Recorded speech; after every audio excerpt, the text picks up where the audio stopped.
కాచిందెయ్యి వేడి వేడి అన్నం మీద కమ్మని పప్పు కాచిందెయ్యి వేడి వేడి అన్నం మీద కమ్మని పప్పు కాచిందెయ్యి పప్పు తప్పడం కలిపి కొట్టడం భోజనం మన భోజనం తల్లి తోడు పిల్ల మేక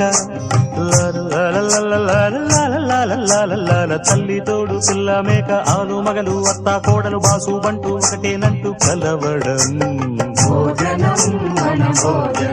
భోజనం వన భోజనం